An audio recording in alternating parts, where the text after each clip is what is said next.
Guys, can I ask you about, obviously tonight was such a great night, you couldn't really knock it out of the park any more than you guys did, but one of the things that's kind of cool is like there are the odd shots here and there to other companies and stuff, and that's something we saw 20 years ago when a lot of people were watching wrestling.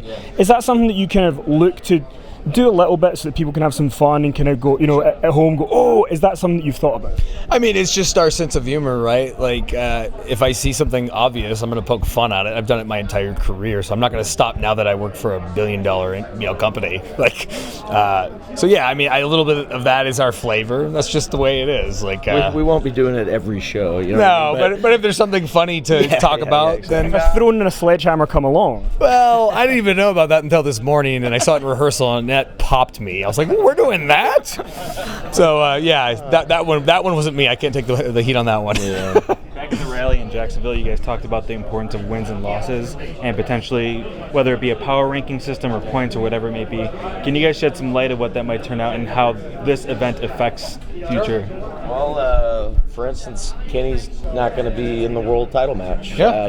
He had a loss, so we're going to treat him like any other superstar that's on the roster. He's got to get a win back, you know what I mean? So we haven't figured out a complete system, but Tony's got great ideas, and he's so good with all these analytics that we're listening, and we're excited to pursue it. So, would not winning the Battle Royal count as a loss for the 20 guys who didn't win that? I don't think so. Yeah. I don't think so. I think we're talking about actual matches and not necessarily a gimmick match like a battle royal. I wouldn't put that on an L. You all mentioned that if you all got offered dual contracts that this may not exist. Looking back on that now, how do you feel about that? It Are you literally happy? blows my mind. Everything happens for a reason on this earth, and for whatever reason that was, it didn't happen. And you know what? It's because of this. It's plain and simple. We were the guys, and I don't want to take credit for it, but it's just the truth. I'm just stating the fact. We were the guys that gathered all of our friends to make this a thing. We made a pact. We said we could just go to WWE and make millions of dollars. Yeah. Or we could join together and try to change wrestling for the better. Yep. And I feel like that's what we're doing. And Tony Khan was my original contact. So man, I'm kind of responsible for AEW. That's kind of cool, right?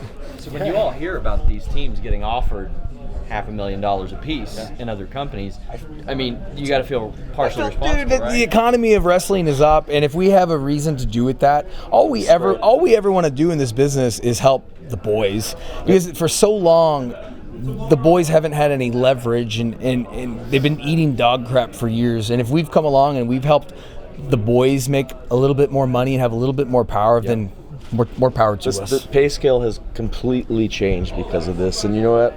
The wrestlers deserve it. We're some of the most underpaid talent in entertainment, so we're happy about it. If there's anything that I want to be remembered for, it's not about having great matches or any of that. That. We've had a lot of great matches that I'm very proud of. That's fine. But if I could be remembered for something bigger than that, something that actually pushed the industry forward and helped pay the guys, that's what I want to be remembered for. So. Can you talk a little bit about having to balance being a talent today on the show and all the operational Impossible. responsibilities? Impossible. I probably did 5 miles of running today backstage.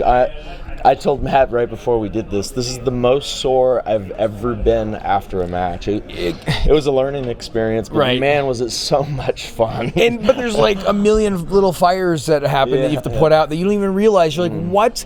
We can't find the people who are singing the national anthem? Well, someone find them. Oh, that's me. I have to go do that now. Stuff like that. It's like, oh, we don't have a table? Oh my God, get a table under the hard cam. It's just impossible. And we didn't even get a chance to prepare for our match until the 11th hour. Yeah. So the fact that it turned out the way it did, it blows my mind. At one point, and we have a language barrier. Yeah, when we were entering the ring, I said, "This is going to be an absolute disaster."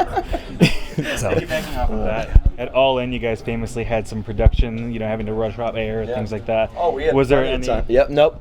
thing here that you guys, were? We were very happy. We didn't want another incident. I think we went off air. Maybe with 15 minutes to go, I want to say, but. God, that's cool. The first official show we hit it, so that's good. So, how do you guys go back and actually critique the show tonight? Do you go back? Do you watch the game tape? Oh yeah, Football we're jargon? gonna watch every I'm gonna watch it all, single thing. and I want to take notes. And I think that we need a big powwow, and we got to, talk about the things that didn't go so well. Oh, we know exactly what we have to fix with certain things. And we expected that. We're practical. Like, this is our first show. Like, there's going to be hiccups. Of course there are, and we're going to learn from it, and we're going to get better at it. So. Bucks, I hereby give you permission to pump yourselves up a little bit right now after tonight of all nights. Thank you. But do you think this win tonight makes you guys becoming the first AEW Tag Team Champions a foregone conclusion? Because I think it does. God, I mean, the titles don't even exist yet. But I mean, if we're talking about wins and losses, we're at the top. So we'll see.